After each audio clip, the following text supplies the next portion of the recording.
Somnifère, le podcast. Somnifère, c'est un podcast en 2 parties. D'abord une courte séance de relaxation conçue pour vous préparer au sommeil, suivie d'une histoire à dormir debout qui vous fera tomber dans les bras de Morphée.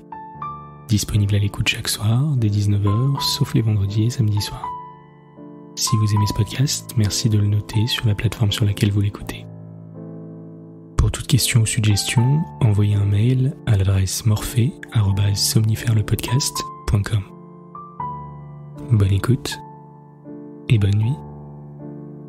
Installez-vous confortablement et fermez les yeux. Votre programme du soir va commencer.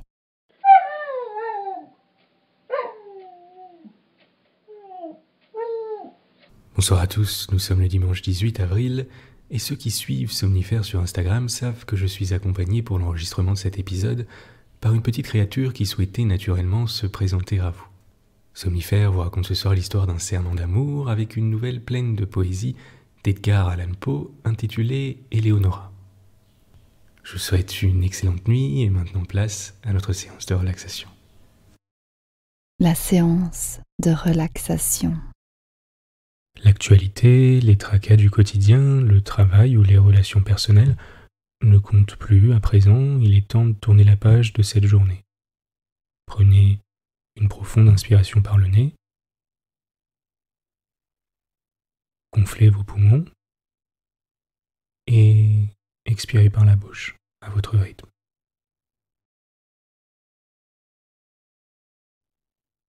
À nouveau, prenez une profonde inspiration par le nez. Gonflez votre ventre cette fois et expirez par la bouche à votre rythme.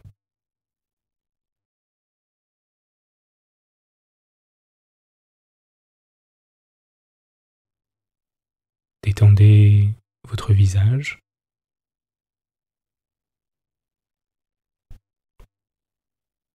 Votre cuir chevelu et votre front se lissent.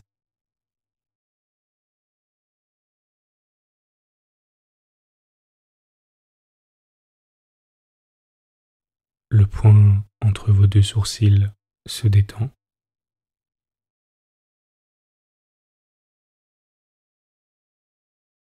Votre mâchoire se décrispe.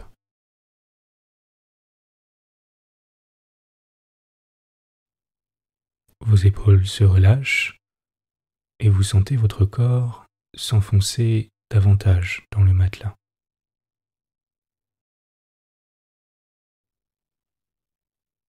Relâchez chaque partie de votre corps, votre poitrine,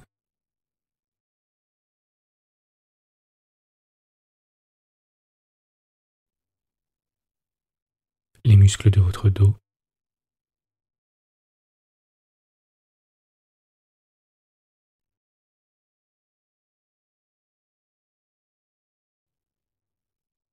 votre ventre,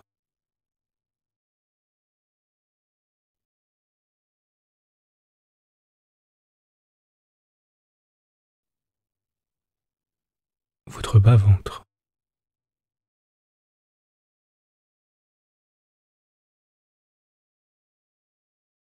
votre zone pelvienne,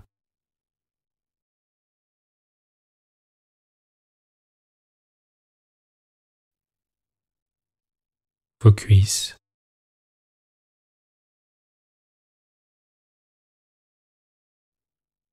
vos genoux,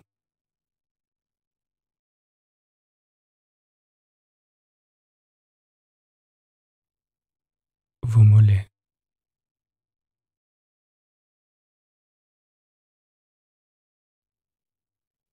et vos pieds.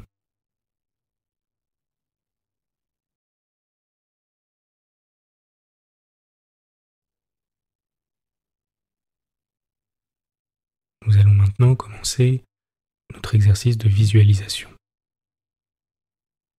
Vous êtes en pleine nature, c'est la fin de l'après-midi et la lumière du soleil renvoie une couleur dorée.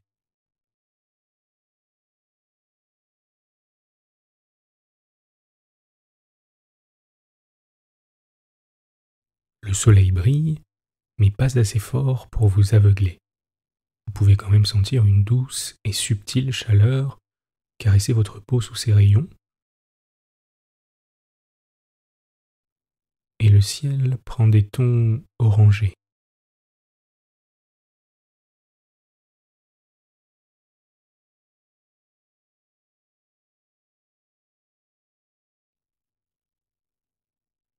La température est agréable et vous êtes bien couvert.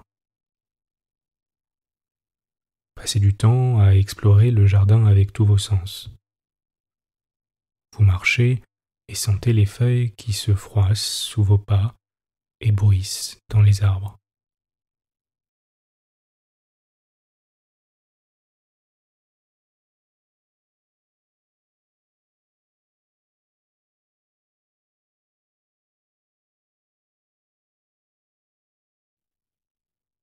Vous continuez de marcher et vous remarquez que le chemin longe une rivière.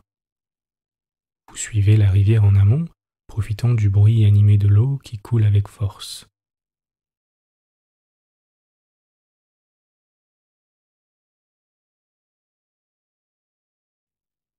Vous vous approchez de l'eau,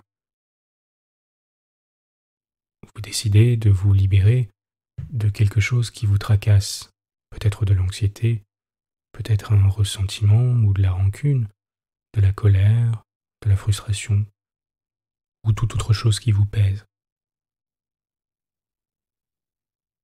Vous ouvrez le tiroir de vos émotions négatives et prenez la décision de vous en libérer une fois pour toutes en les réunissant dans un sac de toile, prenant une grande inspiration et en les offrant à la rivière qui se chargera de les recycler.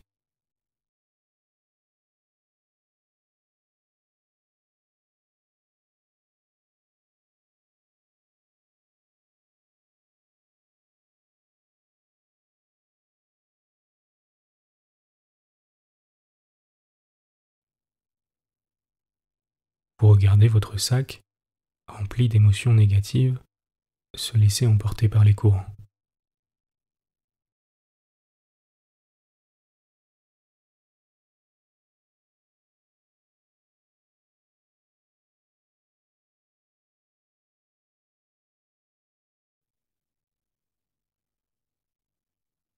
Vous regardez la rivière un moment et vous sentez un sentiment de calme vous envahir.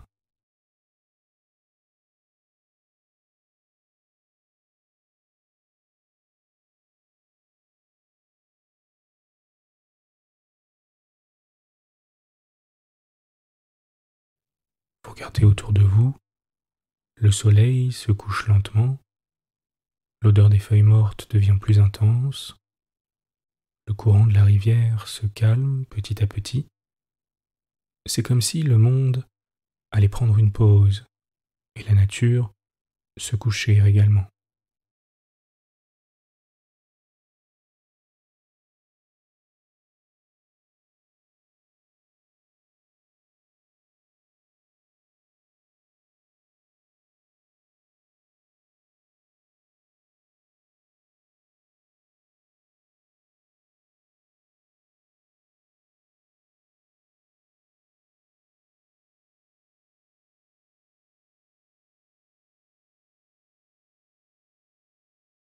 Rien ne dure éternellement.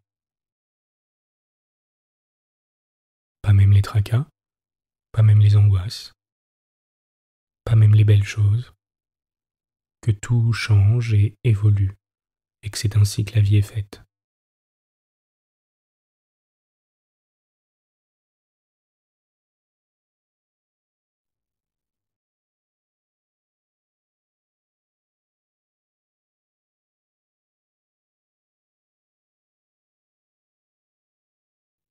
Vous êtes calme et détendu. L'histoire du soir. Edgar Allan Poe, Éléonora. Je suis issu d'une race qu'ont illustré une imagination vigoureuse et des passions ardentes. Les hommes m'ont appelé fou, mais la science ne nous a pas encore appris si la folie est ou n'est pas le sublime de l'intelligence. si presque tout ce qui est la gloire, si tout ce qui est la profondeur ne vient pas d'une maladie de la pensée, d'un mode de l'esprit exalté aux dépens de l'intellect général. Ceux qui rêvent éveillés ont connaissance de 1000 choses qui échappent à ceux qui ne rêvent qu'endormis. Dans leur brumeuse vision, ils attrapent des échappées de l'éternité et frissonnent en se réveillant de voir qu'ils ont été un instant sur le bord du grand secret. Ils saisissent par lambeaux quelque chose de la connaissance du bien et plus encore de la science du mal. Nous dirons donc que je suis fou. Je reconnais du moins qu'il y a 2 conditions distinctes dans mon existence spirituelle. La condition de raison incontestablement lucide, qui s'applique au souvenir des événements formant la première époque de ma vie, et une condition de doute et de ténèbres qui se rapporte au présent et à la mémoire de ceux qui constituent la seconde grande époque de mon existence. Donc, ce que je dirai de la première période, croyez-le, et ce que je puis relater du temps postérieur, n'y ajoutez foi qu'autant que cela vous semblera juste. Doutez-en, même tout à fait, ou si vous n'en pouvez pas douter, sachez être le deep de cette énigme. Celle que j'aimais dans ma jeunesse et dont aujourd'hui je trace posément et distinctement ce souvenir, était la fille unique de l'unique sœur de ma mère depuis bien longtemps défunte. Éléonora était son nom. Nous avions toujours habité ensemble sous un soleil tropical dans la vallée du Gazon Diapré. Jamais un pas sans guide n'avait pénétré jusqu'à ce vallon, car il s'étendait au loin à travers une chaîne de gigantesques montagnes qui se dressaient et surplombaient tout autour, fermant à la lumière du soleil ses plus délicieux replis. Aucune route frayée ne sillonnait le voisinage, et pour atteindre notre heureuse retraite, il fallait repousser le feuillage de milliers d'arbres forestiers et anéantir la gloire de milliers de fleurs parfumées. C'est ainsi que nous vivions tout à fait solitaires, ne connaissant rien du monde que cette vallée, moi, Éléonora et sa mère. Du haut des régions obscures situées au-delà des montagnes, à l'extrémité supérieure de notre domaine si bien fermé, se glissait une étroite et profonde rivière, plus brillante que tout ce qui n'était pas les yeux d'Éléonora, et serpentant çà et là en nombreux méandres. Elle s'échappait à la fin par une gorge ténébreuse, à travers des montagnes encore plus obscures que celles d'où elle était sortie. Nous la nommions la rivière du silence, car il semblait qu'il y eût dans son cours une influence pacifiante. Aucun murmure ne s'élevait de son lit, et elle se promenait partout si doucement que les grains de sable semblables à des perles, que nous aimions à contempler dans la profondeur de son sein, ne bougeaient absolument pas, mais reposaient dans un bonheur immobile, chacun à son antique place primitive et brillant d'un éclat éternel.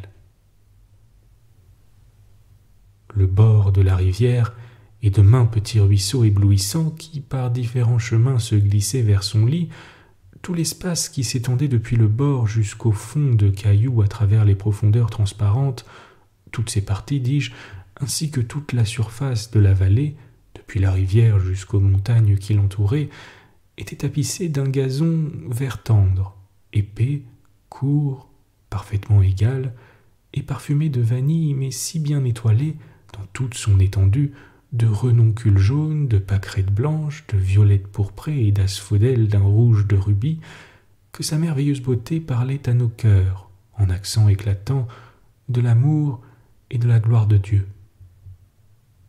Et puis, çà et là, parmi ce gazon, s'élançaient en bouquets, comme des explosions de rêve, des arbres fantastiques dont les troncs grands et minces ne se tenaient pas droit, mais se penchaient gracieusement vers la lumière qui visitait à midi le centre de la vallée.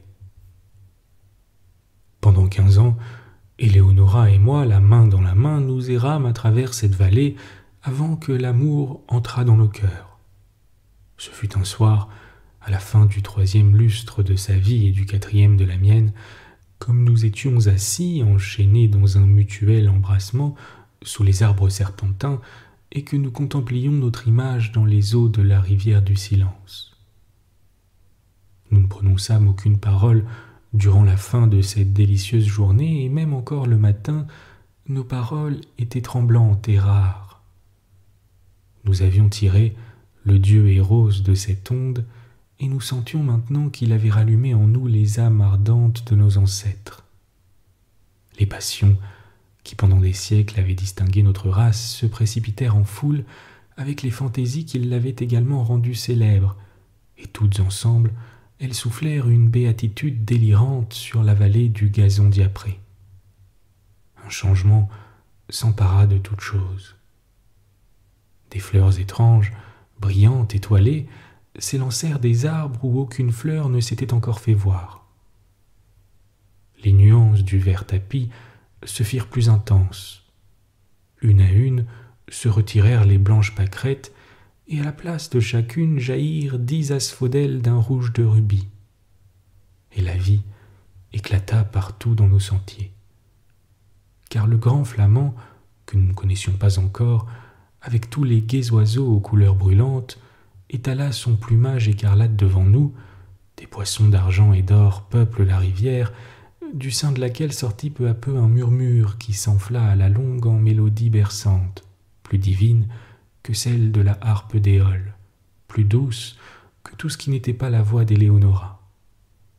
Et alors aussi un volumineux nuage, que nous avions longtemps guetté dans les régions d'Hespérus, en émergea, tout ruisselant de rouge et d'or, et s'installant paisiblement au-dessus de nous, il descendit jour à jour de plus en plus bas, jusqu'à ce que ses bords reposassent sur les pointes des montagnes, transformant leur obscurité en magnificence, et nous enfermant, comme pour l'éternité, dans une magique prison de splendeur et de gloire.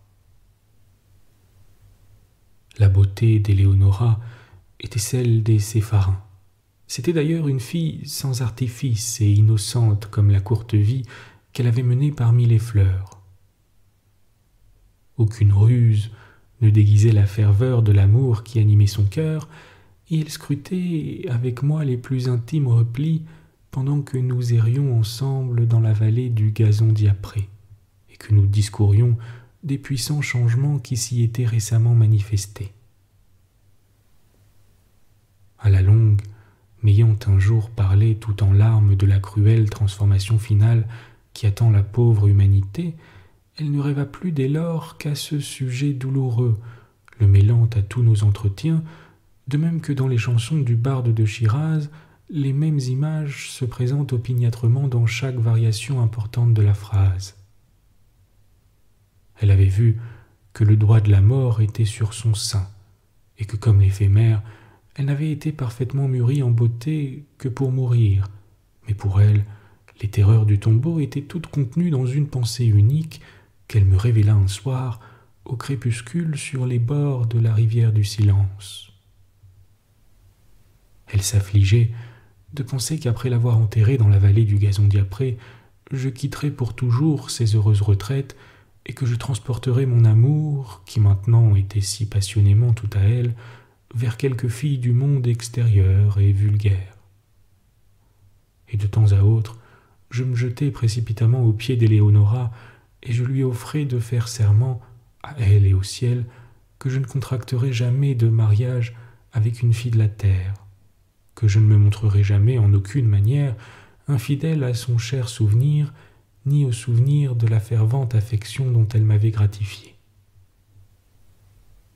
Et j'invoquais le tout-puissant régulateur de l'univers comme témoin de la pieuse solennité de mon vœu.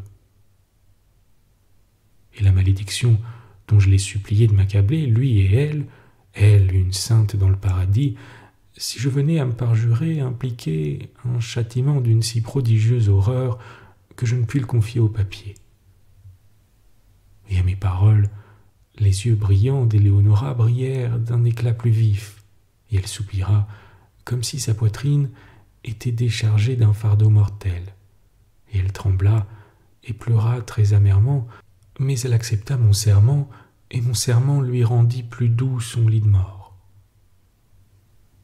Et Et peu de jours après, mourant paisiblement, elle me disait qu'à cause de ce que j'avais fait pour le repos de son esprit, elle veillerait sur moi avec le même esprit qu'après sa mort, et que si cela lui était permis, elle viendrait se rendre visible à moi durant les heures de la nuit, mais que si une pareille chose dépassait les privilèges des âmes en paradis, elle saurait au moins me donner de fréquents symptômes de sa présence, soupirant au-dessus de moi dans les brises du soir, ou remplissant l'air que je respirais du parfum pris dans l'encensoir des anges. Et avec ces paroles sur les lèvres, elle rendit son innocente vie, marquant ainsi la fin de la première époque de la mienne. Jusqu'ici, j'ai parlé fidèlement. Mais quand je passe cette barrière dans la route du temps, formée par la mort de ma bien-aimée, et que je m'avance dans la seconde période de mon existence, je sens qu'une nuée s'amasse sur mon cerveau, et je mets moi-même en doute la parfaite santé de ma mémoire. Mais laissez-moi continuer. Les années se traînèrent lourdement une à une, et je continuai d'habiter la vallée du gazon diapré. Mais un second changement était survenu en toutes choses. Les fleurs étoilées s'abîmèrent dans le tronc des arbres et ne reparurent plus. Les teintes du vert tapis s'affaiblirent, et un à un dépérirent les asphodèles d'un rouge de rubis, et à leur place jaillirent par dizaines les sombres violettes, semblables à des yeux qui se convulsaient péniblement et regorgeaient toujours de larmes de rosée. Et la vie s'éloigna de nos sentiers, car le grand flamand n'étala plus son plumage écarlate devant nous, mais s'envola tristement de la vallée vers les montagnes, avec tous les gais oiseaux aux couleurs brûlantes qui avaient accompagné sa venue. Et les poissons d'argent et d'or s'enfuirent en nageant à travers la gorge, vers l'extrémité inférieure de notre domaine, et n'embellirent plus jamais la délicieuse rivière. Et cette musique caressante, qui était plus douce que la harpe d'Éole et que tout ce qui n'était pas la voix d'Éléonora, mourut peu à peu en murmures qui allaient s'affaiblissant graduellement jusqu'à ce que le ruisseau fût enfin revenu tout entier à la solennité de son silence originel. Et puis, finalement, le volumineux nuage s'éleva, et abandonnant les crêtes des montagnes à leurs anciennes ténèbres, retomba dans les régions d'Hespérus, et emporta loin de la vallée du gazon diapré le spectacle infini de sa pourpre et de sa magnificence. Cependant, Éléonora n'avait pas oublié ses promesses, car j'entendais le balancement des encensoirs angéliques auprès de moi, et des effluves de parfums célestes flottaient toujours à travers la vallée, et aux heures de solitude, quand mon cœur battait lourdement, les vents qui baignaient mon front m'arrivaient chargés de doux soupirs, et des murmures confus remplissaient souvent l'air de la nuit. Et une fois seulement, je fus éveillé de mon sommeil, semblable au sommeil de la mort, par des lèvres immatérielles appuyées sur les miennes. Mais malgré tout cela, le vide de mon cœur ne se trouvait pas comblé. Je souhaitais ardemment l'amour, qui l'avait déjà rempli jusqu'à déborder. À la longue, la vallée, pleine des souvenirs d'Éléonora, me fut une cause d'affliction, et je la quittai à jamais pour les vanités et les triomphes tumultueux du monde. Je me trouvais dans une cité étrangère où toute chose était faite pour effacer de ma mémoire les doux rêves que j'avais rêvés si longtemps dans la vallée du gazon diapré. Les pompes et la parade d'une cour imposante, et le cliquetis délirant des armes et la beauté rayonnante des femmes, tout éblouissait et enivrait mon cerveau. Mais jusqu'alors, mon âme était restée fidèle à ses serments, et durant les heures silencieuses de la nuit, Éléonora me donnait toujours des symptômes de sa présence. Subitement, ces manifestations cessèrent et le monde devint noir devant mes yeux, et je restai épouvanté des pensées brûlantes qui me possédaient, des tentations terribles qui m'assiégeaient, car de loin, de très loin, de quelque contrée inconnue, était venue, à la cour du roi que je servais, une fille dont la beauté conquit tout de suite mon cœur apostat. Devant l'autel de qui je me prosternais, sans la moindre résistance, avec la plus ardente et la plus abjecte idolâtrie d'amour.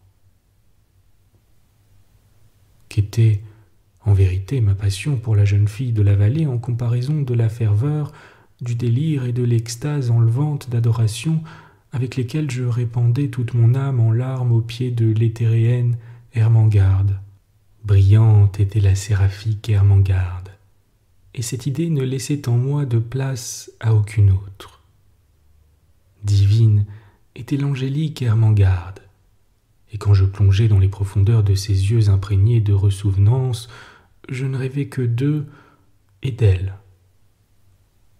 Je l'épousai, et je ne craignis pas la malédiction que j'avais invoquée, et je ne reçus pas la visitation de son amertume.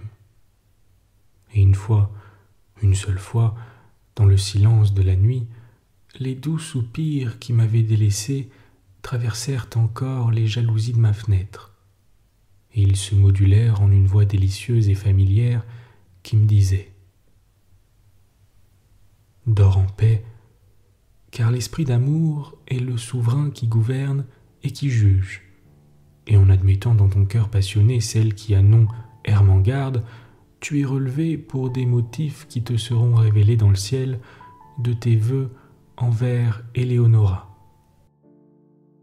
Bonne nuit. Bonne nuit.